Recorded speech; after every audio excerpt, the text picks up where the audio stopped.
Hi, my name is Roshan, and I'm not here as a guru, a celebrity, billionaire, or someone who has life all figured out. I'm just a regular middle class guy.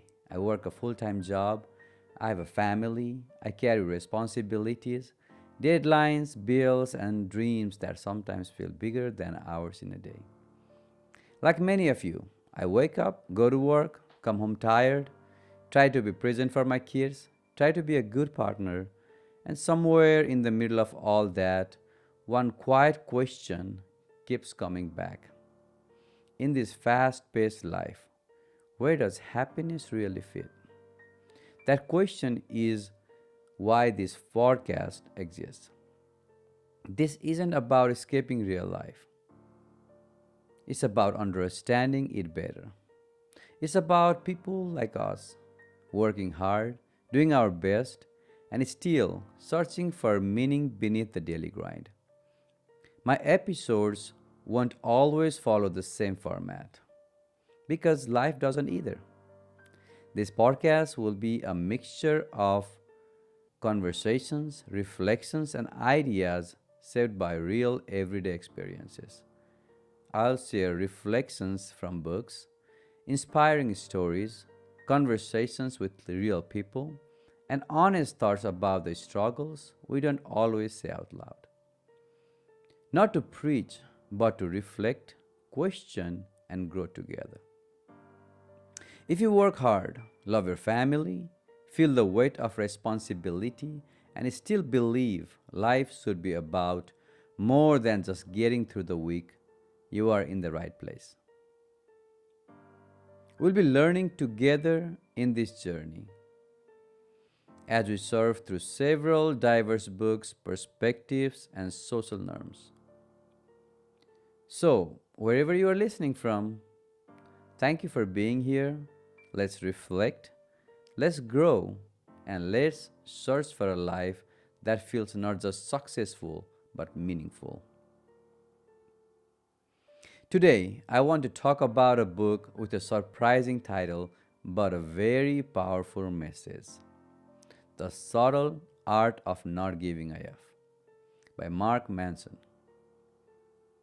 At first glance, it sounds like it's about being careless or negative, but it's actually about something much deeper: choosing what really matters in our life. This episode is not about becoming emotionless or negligent, but it's about becoming intentional with your time, your energy, and your values. Mark Manson says you have limited time and limited emotional energy. You can't care about everything, so you must choose what's worth caring about. First big challenge he makes in the book is about constant positive culture. You can also call it toxic positivity. This is the belief that you should always stay positive, smile, be grateful, and never feel bad. People push messages like good vibes only, no negativity. Everything happens for a reason. If you think positive, life will be positive. Mark Manson says life has pain, it has failure, it has uncertainty. Pretending everything is okay doesn't heal you, it hides reality. Because when you force positivity, you stop processing your emotions. You feel guilty or feeling sad or stressed. You pretend instead of improving. You become emotionally fake, even to yourself. Sometimes life is heavy, and it's okay to admit that. Positivity is not a solution, it's a tool. Use it when it helps, not when it hides the truth. Second, he challenges hustle for everything mindset. This culture teaches you must always be working, always grinding, always improving. It praises things like waking up at 4 a.m., non stop side hustles. Sleep is for losers. turning every hobby into money. It make people feel like if you're resting, you're falling behind.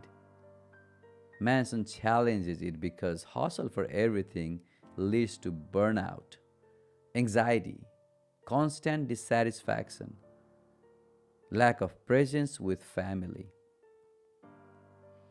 chasing success without enjoying life. Manson's point is not don't work hard.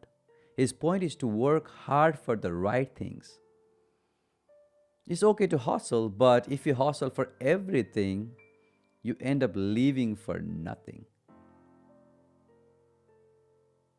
Third big challenge he makes is against the concept of chasing happiness without meaning. How often do you feel empty and purposeless in our daily life? In this urban, fast paced life, it is a very common feeling. Many people confuses happiness with pleasure, comfort, entertainment, being liked, having no stress. So what do they chase?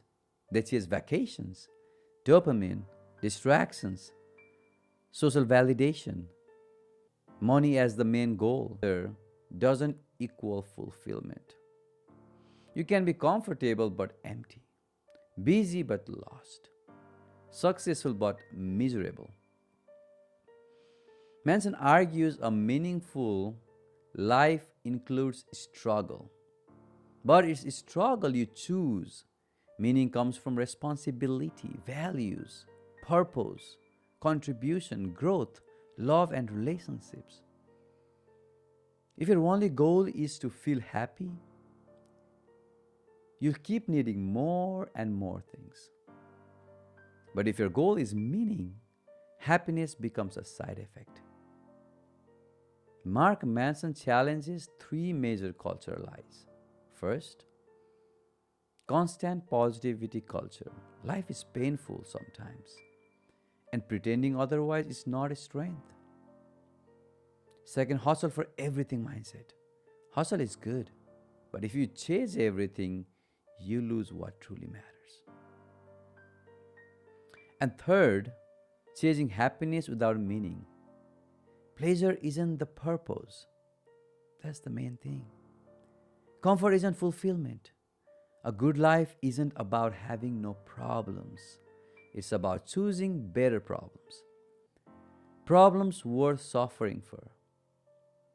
I think this is especially powerful in today's world, where we're told to do everything, be everything, and compare ourselves with everyone. Most of our stress doesn't come from real problems. It comes from caring too much about things that don't actually move our life forward. It is really important to pause, reflect, and understand what is the true problem or battle you'd like to fight for. All right, let's dive a little bit deeper into the book. In chapter 1, Don't Try, Manson suggests life has problems and that's okay. Manson argues life will always have problems. Many people believe if I can fix one thing, life will be easy. So they think if I get a better job, no stress. If I pay off debt, I'll be happy.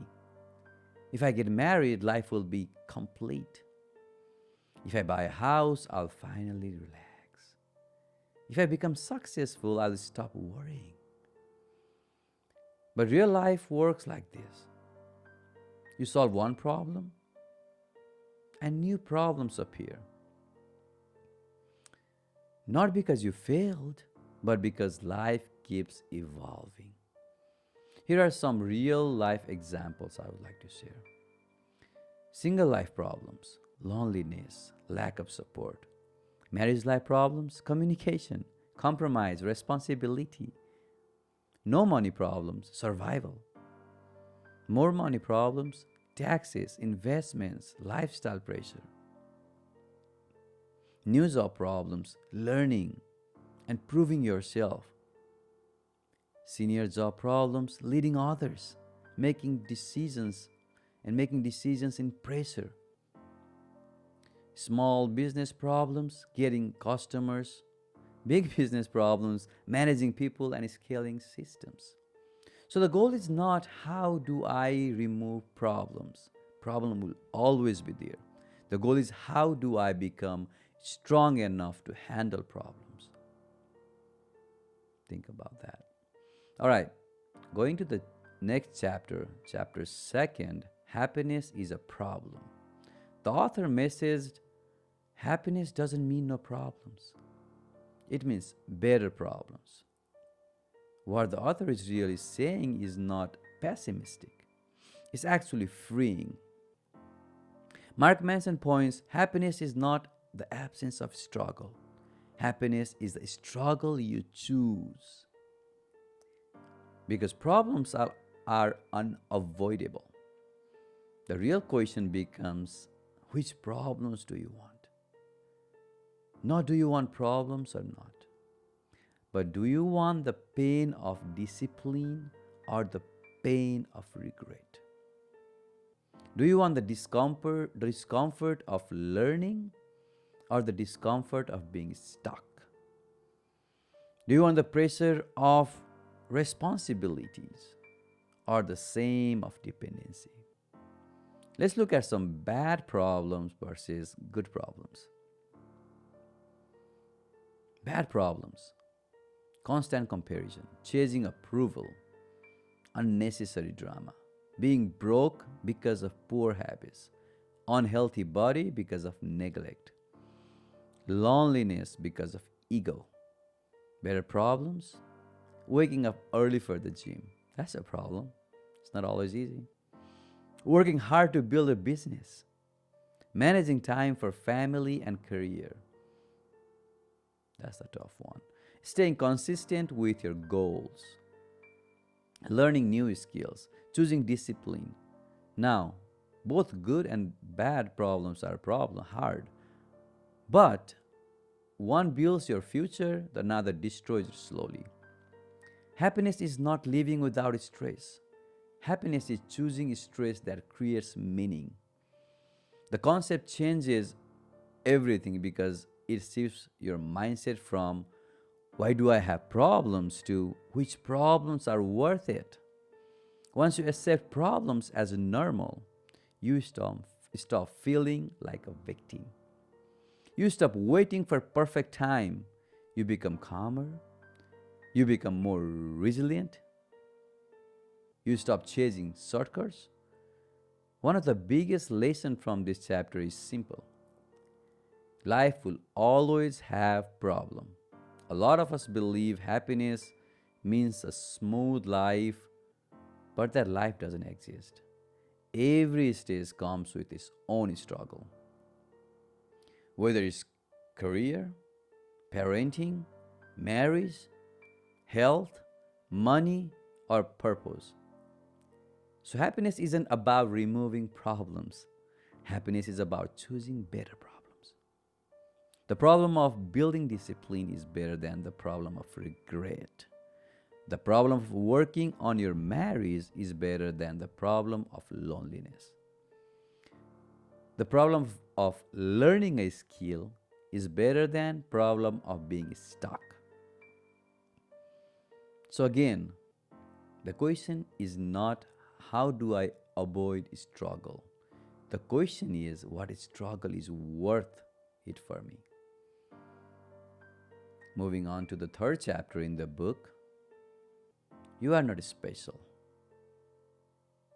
Manson argues you are not entitled to success.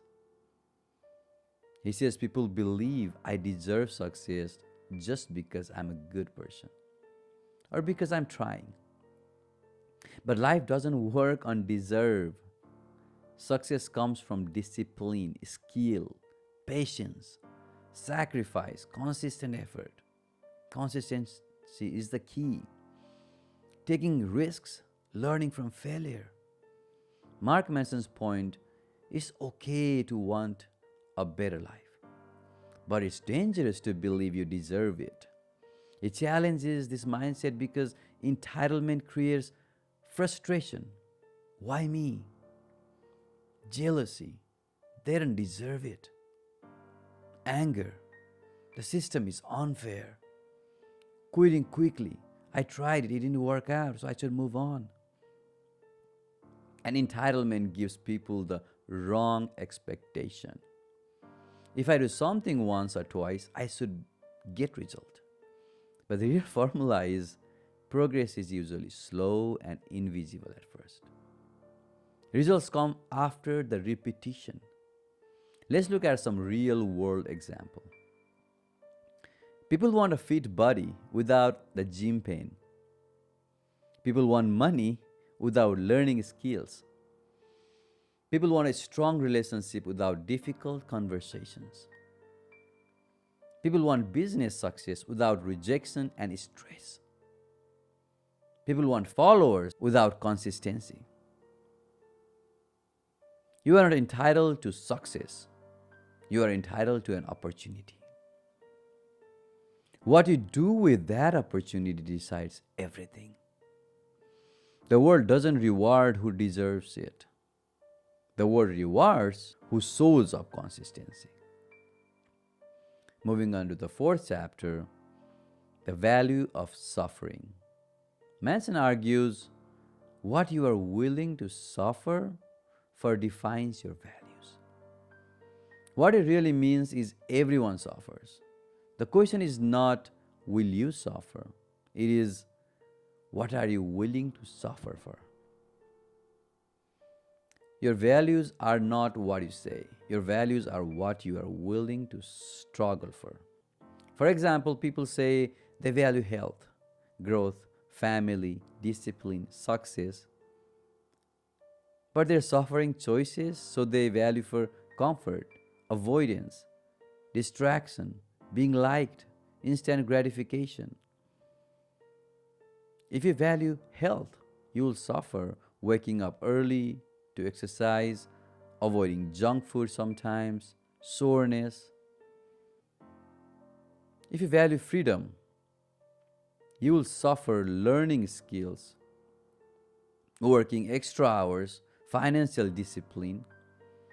If you value meaningful marriage, you will suffer swallowing egos, communicating honestly, changing habits. If you value entrepreneurship, you will suffer rejection, uncertainty, long hours of work, risks. Key lesson here is there are two types of suffering. Chosen suffering is that builds you.